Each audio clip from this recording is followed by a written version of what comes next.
E aí, tudo bem? Tudo bem. Tá gravando já? Não, mentira. Eu tô bem, e você? Oi, tudo bem, você? Tá parecendo o Thiago, né? Ele que fala isso lá. Sorriso. 3, 2, 1, valendo. E aí, tudo bem com você? Começando mais um episódio do Contra a Cultura, terceiro episódio dessa nossa temporada, Cartas de um Pastor Inconstante. E hoje o título do nosso episódio, Plantão 24 Horas, Isaac Rezende, tudo bem? Tudo bem. Eu vou ficar aqui só por uma meia horinha com vocês, mas o ministério é 24 horas. É 24 horas, Nayeli Leite? É pra ser, né? Você tá descabelada, Nayeli? Gente! Ô, Nayeli, você tá precisando de um plantão nesse... Eu tô precisando de um plantão real, né? Medicina real. Plantão, no caso, não é viver que nem planta, né, Nayeli? Nossa, eu vou desviar um pouco a atenção de mim pra dizer apenas que o título da nossa temporada, que é Cartas de um Pastor Inconstante, mas é Pedro ou é Tiago? Poderia facilmente ser Tiago, né, Tiago? Não, Tiago era firme. Não, é Pedro mesmo, no caso. Não esse Tiago da Bíblia, coisinha de Jesus. Tá te chamando de inconstante, Tiago. Ai. Em primeiro lugar, eu quero desejar a todos felicidades. Obrigado pelo convite. É muito bom estar com vocês. Não, você, Tiago, você já não é mais convite. Não, nunca foi, na verdade. Isso é intimação. Não me ocorreu nenhuma palavra. Ah, tá. Tiago, nós estamos Oi. lá no programa Código Aberto, né? Que lá Ele é que manda. Você que manda, né? Você que introduz o programa, você que corta os convidados, você que... né? Eu que coloco limites em quem quer falar antes, sem deixar a gente chamar o intervalo. São Quem é coisas que você interrompido não por pessoas perdia. que acham que são apresentadores no seu lugar. Ô, Tiago, que horas Oi. é o Contra a Cultura? O Código Aberto? O Código Aberto está na TV Novo Tempo, às 15 horas no domingo, às terças-feiras, às 9 da manhã, à sexta-feira, à meia-noite e meia, e depois, à sexta-feira, também, às 22h30. O inédito é aos domingos, e todos os demais são reprises com essas pessoinhas que aqui estão. Ah, ok. Então, esta temporada em especial, estamos todos nós, inclusive Nayeli Leite. Quer dizer, eu não entendi. Eu não deveria ter sido incluída, mas aí por bondade e caridade do pessoal. Por amor a você, Nayeli. Estamos todas as pessoas e a Nayeli. Gente, ó, eu vou É que falar nem uma eu, coisa né? pra vocês. Chame os discípulos e também Pedro. Primeira coisa que eu vou falar pra Isso vocês. mesmo. Fala, jovem. Ó, vocês que ficam aí, vocês pensam assim, essa Nayeli fala nada com nada. Você deve estar pensando às vezes. Não tem. Não tem problema. Lá no Código Aberto eu vou cantar. Gente, cantar é uma coisa que eu faço Mas- até razoavelmente bem. Você vai cantar nada com nada? Não, ou tudo mas- com- Não, eu vou Não, cantar tudo uma com coisa tudo. legal. E eu vou muito tocar. legal. É mesmo? Gente, muito perigoso esse episódio. Pois é, você vai Mas ter muitas é surpresas. isso aí, a Nayeli lá no Código Aberto está destilando todo o seu conhecimento. Ah, isso é mesmo. Aliás, gente, Nayeli Leite, nas nossas reuniões de pauta, ela que faz acontecer a nossa reunião de pauta e ela fica com gracinha aí, às vezes, quando ela vem pra cá. Tem nada a ver com gracinha. É que a minha desenvoltura ao falar não chega aos pés de pessoas que passam 24 horas por dia lendo 33 livros. Ah, Né? para com isso. Né? Vamos falar de coisa boa, Vamos então. falar do nosso estudo, né? Vamos. E aí, o que ele trouxe pra gente? A gente já falou o título, já, né? Não. Ah, lógico que já, plantão 24 claro horas. que já falamos. Então vamos lá. Então vamos pro nosso Isaac guia de causando estudos. aqui. Lição 3 vai nos mostrar um pouquinho a responsabilidade dessa vocação que a gente tem. Quais são os nossos deveres na nossa forma de viver. Somos pedras vivas que formam uma igreja. Somos povo da aliança de Deus e sacerdócio real. Que, por sinal, não é esse o verso favorito da Bianca? Sim, A gente 1 já chega Pedro lá. 2:9. Nosso papel, então, é proclamar as virtudes daquele que nos chamou das trevas para a sua maravilhosa luz, que é o nosso texto, se você me permite, 1 Pedro 2,9. Vocês, porém, são geração eleita, sacerdócio real, nação santa, povo exclusivo de Deus, para anunciar as grandezas daquele que os chamou das trevas para a sua Para a maravilhosa sua luz. maravilhosa luz, 1 Pedro 2:9. Em episódios passados, Isaac, a gente te Sim. interrompeu no comecinho ali? Você tava para falar alguma coisa aí? Não, imagina. Então tá bom. a gente colocou em episódios passados, nós somos nação eleita. Na verdade, a gente colocou, nós somos eleitos, né? Pedro escreve para os eleitos e tal. O que é isso? Geração eleita? O que caracteriza esse povo eleito, essa geração eleita? Nós somos eleitos por quê? Como o Tiago já explicou no episódio anterior, eleição tem a ver com a condição que Deus nos pré-cadastrou, né? Ele nos criou pré-determinados a sermos salvos. Ele criou todo mundo para ser salvo, ou seja, aliás, né, a gente fala para ser salvo porque ele já sabia, mas na verdade ele nos criou para sermos os filhos dele, sua criação, seu sacerdócio, né, sua geração santa. Mas o pecado desvia a gente desse caminho, por escolha nossa a gente deixa de estar ligados a Cristo, e aí a gente rejeita essa eleição, a gente sai dela, a gente desapropria dela. E aí, através da morte de Cristo, que ela já foi, né, Pedro mesmo vai falar que ela já foi determinada muito antes, né, da criação do mundo e tal, Cristo nos regenera de volta, temos condição de voltarmos para a eleição. E aí Pedro vai falar que agora que somos eleitos, existe um jeito de viver, que é o jeito que já deveríamos estar vivendo, né, desde lá do Éden. E aí ele começa o capítulo 2 dizendo, olha, portanto, né, depois de tudo que a gente discutiu no capítulo 1, que foi o quê? Essa coisa de Cristo, do seu sangue, né, da sua regeneração, livrem-se de toda maldade, todo engano, toda hipocrisia, toda inveja e todo tipo de... Desculpa. Eu mexi aqui no botãozinho. Meu Deus, cara, eu quase fiquei surdo. Eu não entendi nada, eu achei não que era sabia o o que tinha telefone que acontecido, tava tocando. Isaac, desculpa, eu Olha a apertei um negocinho. hiperatividade. Caramba, velho, deu um...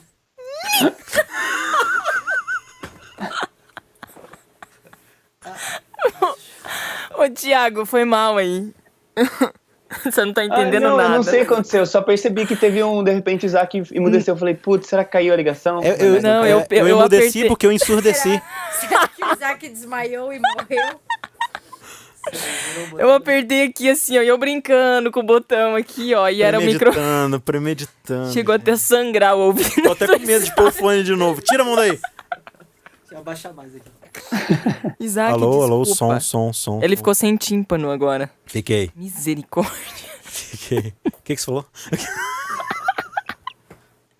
O que eu tava falando? Desculpa, Isaac, desculpa.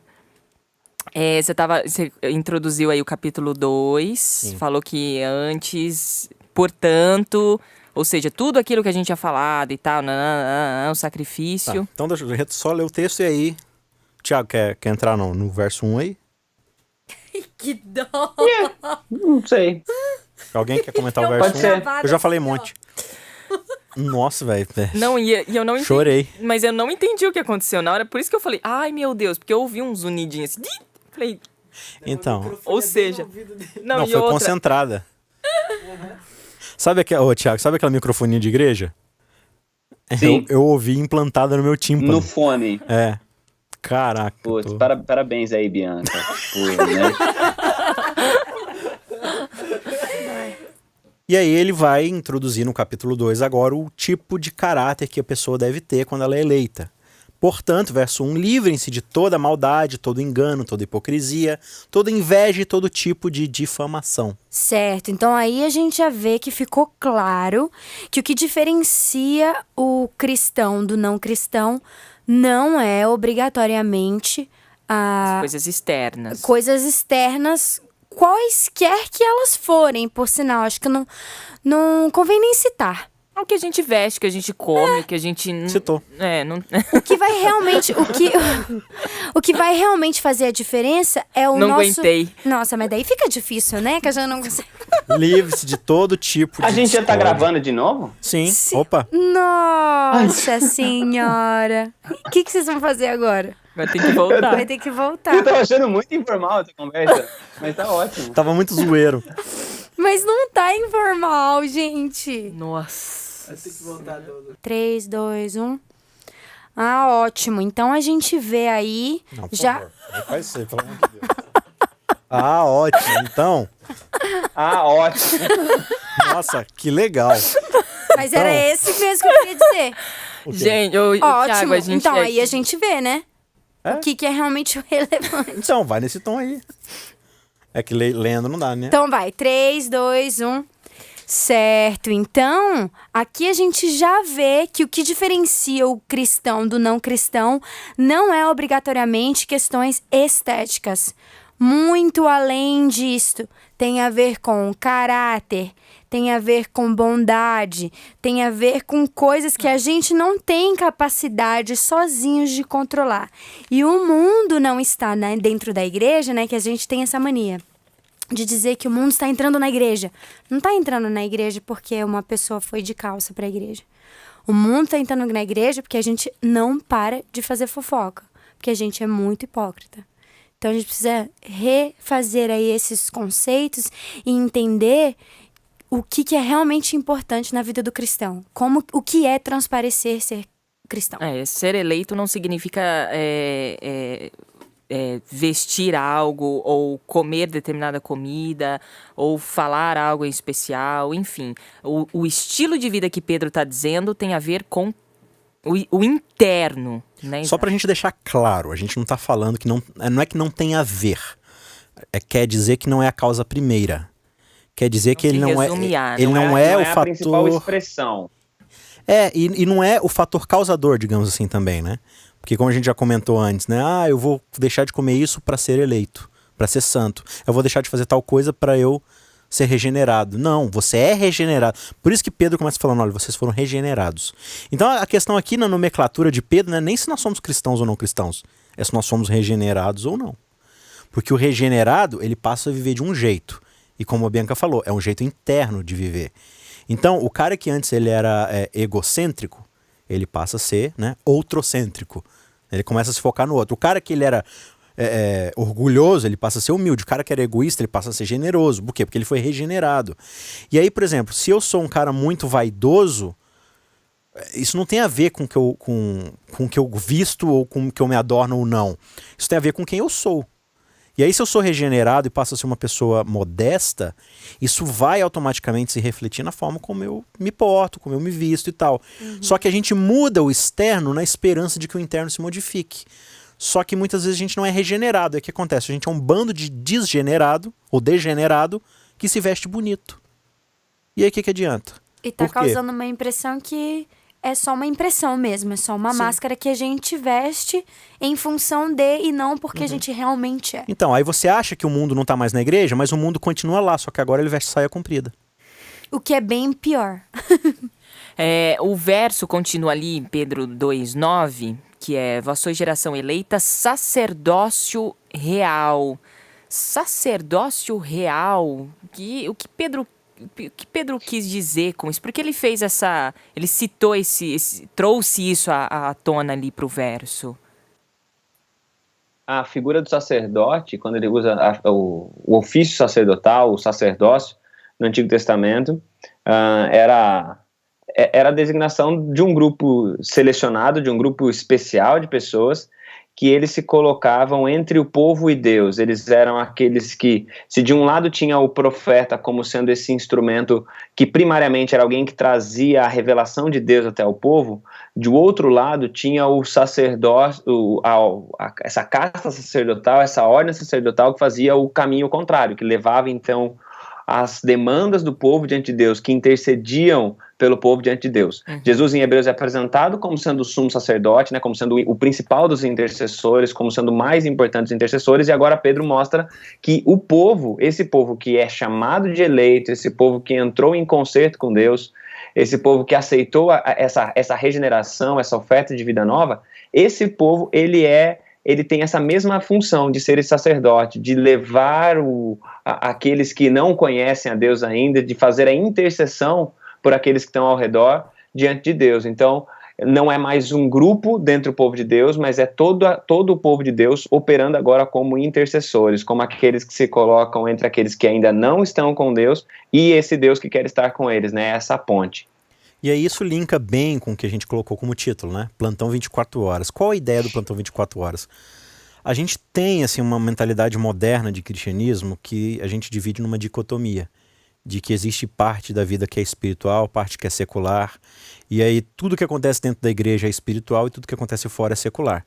E aí por causa disso a gente começa a gerar aberrações dentro do nosso viver cristão, que eles são muito prejudiciais à nossa saúde espiritual.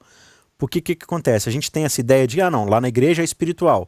Então o espiritual é aquilo que eu faço 2 ou 3 horas por semana, geralmente no sábado de manhã ou no domingo, dependendo de qual é a sua liturgia aí. E a gente também, ó como é que isso na prática influencia muito, né? Não, o Tiago é pastor. Então o Tiago trabalha para Deus. Por quê? Porque o trabalho todo dele é dedicado para Deus. Então o Tiago trabalha para Deus. Falei, e você, Bianca, você que é jornalista, você não trabalha para Deus. Você trabalha para o mundo, sei lá, você trabalha para você mesmo, para Mamon, para Satã. Porque você não trabalha para Deus. Por quê? Porque para Deus é só o que você faz na igreja. Como o pastor, o trabalho dele é praticamente só com a igreja, então ele trabalha para Deus. E a gente começa a fazer essa distinção. O que Pedro está falando aqui é que vocês são uma nação de sacerdotes. Que na verdade ele está meio que citando o Êxodo 19. Lá em Êxodo 19, o próprio Deus vai falar, olha, se vocês permanecerem fiéis à minha aliança, vocês serão para mim um reino de sacerdotes. Qual que é a ideia ali? Se dentro do povo tinha uma casta especial, que como o Tiago falou, fazia essa mediação entre Deus e o povo, que aproximava o povo de Deus, ao mesmo tempo Deus quer que toda a nação de Israel seja uma casta de sacerdotes para as nações vizinhas. É uma nação que vai aproximar as outras nações de Deus. Então Pedro está falando que, olha, cada um de vocês, se por acaso vocês estão olhando para mim esperando que eu faça o papel pastoral, não sou só eu, todos vocês são uma nação de sacerdotes, vocês são sacerdotes reais. Né? Vocês são sacerdotes reis, príncipes sacerdotes. Então cada um de nós tem uma missão integral. Se nós somos regenerados e somos cristãos, nós temos uma missão de 24 horas, estamos mediando o relacionamento entre as outras pessoas e Deus. Ou seja, aproximarmos as outras pessoas da regeneração que nós encontramos. E é só uma coisa importante, Isaac, que assim, a gente vive às vezes em busca de equivalências entre o Antigo Testamento e a gente hoje, a igreja de hoje. E a gente pensa então que a igreja é o santuário, né? Então a gente se comporta na igreja como sendo santuário. E não existe isso. Da mesma maneira, a gente se comporta diante de um líder religioso como ele sendo o sacerdote, né? Não, esse aqui é o sacerdote, é o ungido do Senhor. No texto bíblico, na visão de Pedro, muito clara aí, na visão do Novo Testamento, não existe isso. Existe gente, é claro, que está se dedicando por caminhos diferentes, com um investimento de tempo, não só do tempo, né, mas acho que com recursos diferentes, mas todos nós somos chamados para esse sacerdócio. E no Antigo Testamento, o povo de Deus, eles tinham sacerdotes dentro do povo, mas o povo de Israel já funcionava como sacerdote quando ele, no contato com as outras nações, eles tinham esse papel também de convidar essas nações para se aproximar de Deus. Então, não é também que Deus tem uma nova maneira de operar. Deus sempre teve um povo para funcionar como sendo, para fazer essa mediação, né? E não diferente hoje, ele tem o corpo de Cristo, né? A igreja para fazer isso. E tudo isso acontece por quê? Porque a gente sofreu, assim, décadas, séculos, milênio de sedimentação de uma tradição da nossa própria leitura da Bíblia. E isso aconteceu com o povo fariseu da época de Pedro, da época de Jesus, né? Eles já tinham uma tradição de leitura da Bíblia na sua cabeça e isso atrapalhava ter uma nova perspectiva. E aí é por isso que lá no verso 2, voltando aqui para o começo do capítulo 2, Pedro vai falar, olha, como crianças recém-nascidas, desejem de coração o leite espiritual puro para que por meio dele cresçam para a salvação, agora que provaram que o Senhor é bom. De novo, ele está retomando aqui o quê? O sacrifício de Cristo. Depois que vocês viram que tudo que Cristo fez por vocês é bom, vocês foram regenerados, certo? Ou seja, vocês geraram uma nova vida, vocês renasceram. E se vocês renasceram, vocês são bebês espirituais. Então, tipo assim, esquece tudo que ficou para trás, apaga, desconstrói tudo aquilo que você construiu na sua própria visão e começa a construir tudo a partir da ideia de que Cristo é bom e ele se sacrificou por vocês e se alimentem desse leite espiritual, que é a própria palavra de Deus. Então agora nós vamos aprender de Cristo, a partir de Cristo, a reconstruir aquilo que nós entendemos como evangelho, como cristianismo. E aí quando a gente entender isso, a gente vai começar a entender os parâmetros mais amplos do evangelho. Seguindo até o texto, né, a gente começou aqui o nosso episódio de hoje começando pelo capítulo 2. O Isaac até leu aqui primeiro e o segundo verso, e aí depois a gente pulou lá pro 9 para falar sobre sacerdócio e tal, e agora o raciocínio do Isaac nos trouxe de volta aqui para esse começo. ali no verso 4, vocês têm se aproximado de Cristo, a pedra viva, e as pessoas o rejeitaram, mas Deus o escolheu para lhe conceder grande honra. E vocês também, versículo 5, são pedras vivas, com as quais um templo espiritual é edificado. Além disso, são sacerdotes santos. Por meio de Jesus Cristo, oferecem sacrifícios espirituais que agradam a Deus. E aí entra essa questão também de que aqui já nesse trecho da carta de Pedro, ele está usando uma linguagem relativa ao templo, igreja no Antigo Testamento, para representar a ideia de um templo vivo feito de gente e não necessariamente de tijolo, né? Não de cimento, né? Qual a função da igreja enquanto gente, né, Isaac? Isso que a gente vem retomando ali de outras tantas temporadas, inclusive quando a gente cita a igreja, quando a gente fala sobre essa dinâmica do reino de Deus, né, que a gente entende que nós somos igreja, que nós somos a habitação de Cristo, né, de Deus. Qual é a função, então, da igreja com esse raciocínio? O texto aqui ele vai nos explicando. À medida que se aproximam dele, nós, né, a pedra viva, e ele vai falar que foi rejeitado pelos homens, mas para Deus é preciosa, vocês também estão sendo utilizados como pedras vivas na edificação de uma casa espiritual para serem sacerdotes. Então, ou seja, Cristo ele é o sumo sacerdote. Então ele é a pedra que foi rejeitada. Então ele vai lá, morre para nos regenerar. E quanto mais nós nos aproximamos dele e mais somos regenerados à semelhança dele, nós também vamos nos transformando em sacerdotes, que é o que Pedro está falando aqui no capítulo. E à medida que isso vai acontecendo, nós vamos trazendo outras pessoas para mais perto de Cristo. E essas outras pessoas vão se tornando sacerdotes. E quanto mais sacerdotes, mais o reino de Deus ele vai se expandindo e regenerando as pessoas. Então qual é o papel da igreja? É ampliar a própria igreja. Mas a igreja não no sentido de um prédio. O que ele está falando aqui é no sentido de uma eclesia, de um ajuntamento de pessoas que vai se tornando corpo de crentes regenerados em Cristo. Tiago? Eu só acho que vale a pena pensar que Deus sempre trabalhou dessa maneira. Essa é a maneira como Deus trabalha no Antigo e no Novo Testamento. Sim. Às vezes a gente... que Deus sempre teve... Ele sempre lidou com uma comunidade. Que é aquela coisa que a gente sempre pensa, né? Que a salvação ela é individual, jamais ela é individualista, ela sempre tem um caráter coletivo. E quando o Pedro está falando disso, falando da gente ser construído sobre Cristo, ele está falando também para um povo que já não era mais bem visto nos espaços de rito, né? Eles já não eram mais bem recebidos na sinagoga, eles já não eram mais bem recebidos no serviço, nos lugares de adoração.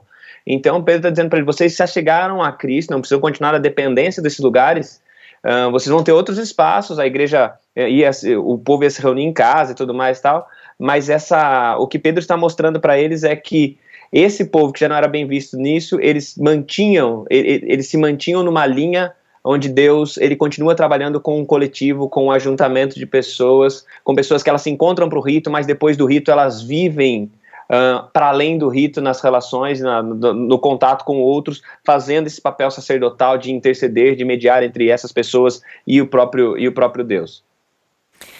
O nosso guia também fala de aliança. Que aliança é essa? O que significa isso, né? A gente está acostumado na sociedade pós-moderna, né, pós-digital, não só nessa geração, mas a gente usa uma aliança, casados, mão esquerda, né, ou aliança de compromisso, mão direita, e essa aliança, essa ideia que a gente tem de alianças, a gente poderia transpor para essa aliança que Cristo tem com o seu povo também, ou não tem nada a ver, é um outro tipo de aliança? É um outro tipo de aliança. É um outro tipo de aliança no sentido que é semelhante, como todas as alianças são semelhantes, mas é um outro tipo porque o que Pedro tem como contexto são as alianças do Antigo Testamento. Quase todas as alianças do Antigo Testamento, elas são compostas por elementos muito semelhantes e que colocam Deus como sendo um suzerano, como sendo soberano, e o povo como sendo servo, né, como sendo aqueles que entram nessa relação. Entendendo que essa relação não é uma relação utilitarista, né, de soberano e servo, mas é uma relação onde o servo ele ele aceita a soberania do seu Senhor e vive, e ele é aceito na soberania pela graça, pela misericórdia desse Senhor, e esse Senhor provê tudo aquilo que é necessário para esse servo continuar vivendo e existindo, e em troca ele vai atender apenas os interesses desse Senhor. Deus propõe essa aliança no Antigo Testamento de diversas maneiras, por diversos caminhos, e agora esse povo que os eleitos, eles são chamados a entrar nessa aliança, que é essa aliança onde eu reconheço Deus como soberano, eu recebo um convite dele para entrar nessa aliança, eu aceito, entro nesse acordo com ele pela graça dele, e nesse acordo que eu tenho de aliança, eu passo a cuidar dos interesses dele. Eu passo a ter os interesses dele, os interesses do meu Senhor, como sendo os mais importantes, como sendo as questões de primeira ordem. E é legal porque a aliança, ela justamente provoca esse tipo de reação nos outros povos, claro, se ela fosse bem sucedida por parte do ser humano, né?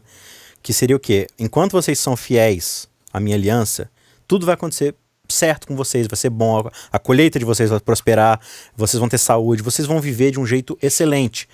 E aí, eu não lembro agora a passagem, mas Deus repete isso várias vezes, né? Os povos ao seu redor vão falar, olha, é o povo que adora Jeová. E eles vão querer conhecer esse Deus também. Então, vocês vão ser um estudo de caso que deu certo. Entendeu? Eu vou usar vocês como estudo de caso que deu certo para que as outras nações me conheçam. Só que aí, isso é o que nós fazemos hoje. E o ser humano sempre fez isso porque a gente é sempre a parte que não dá certo na aliança. Durante toda a Bíblia. E a gente continua fazendo isso na nova aliança. Deus, ele nos dá uma bênção que serve de bênção para as outras nações. E a gente transforma em propriedade exclusiva nossa e a gente transforma até em arma para destruir os outros. Então Deus está falando assim, olha, todos os preceitos que eu estou te dando é para que vocês tenham vida abundante para fazer propaganda para as outras nações. A gente pega isso, internaliza e transforma, olha como é que eu tenho e você não tem, e você que não tem vai morrer queimado. A gente não faz isso hoje da mesma forma. Né? A gente recebeu, por exemplo, no nosso contexto adventista, a gente recebeu uma mensagem de reforma de saúde. Para quê? Para que nós nos alimentemos bem, sejamos equilibrados, tenhamos saúde, temos vida, temos energia. O que a gente faz? Você come isso e vai pro inferno. Eu não como e você é arrebatado. A gente faz isso a vida inteira. Gostei da musiquinha. Gostou? Tá na moda agora fazer música sobre doutrina. Se não fosse trágica, né? Então, mas aí qual é a ideia? A aliança é isso, ela é um estudo de caso.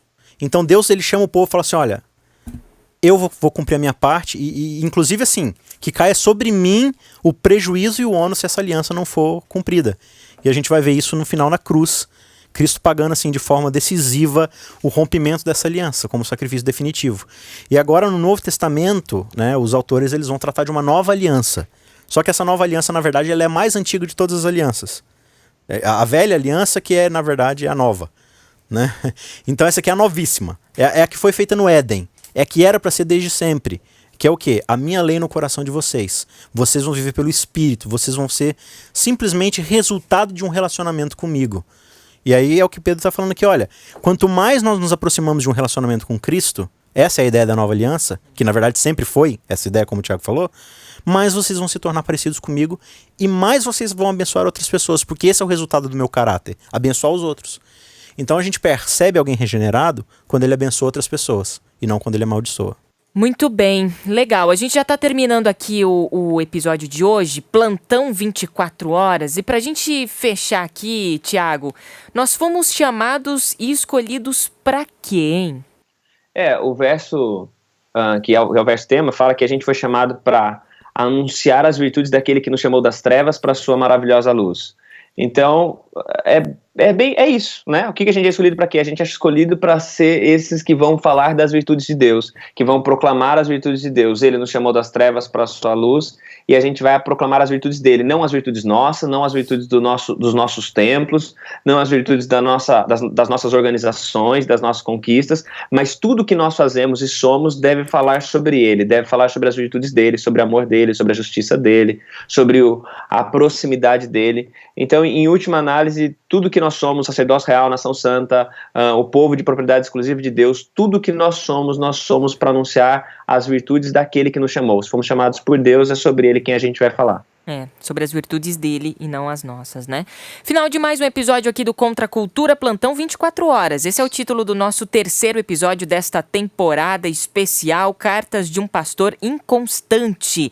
Semana que vem tem o quarto episódio e não estarei só, Nayeli Leite. Estarei convosco e de preferência com a voz menos fã. Ai, que bom, porque eu não tô aguentando mais essa brincadeira. Isaac, até semana que vem. Até lá.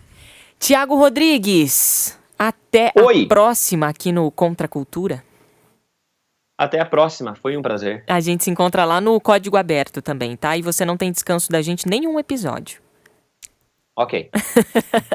Obrigada a você aí de casa que sempre acompanha a gente. Tá lá no site também, novotempo.com/contracultura, para você ouvir todos os nossos episódios anteriores e também as nossas temporadas anteriores. Ou você que tem aí o aplicativo no seu celular, também você tem essa possibilidade, tá bom? Baixe aí o nosso aplicativo e você pode ouvir a gente em qualquer lugar, em qualquer hora. Um beijo, até semana que vem.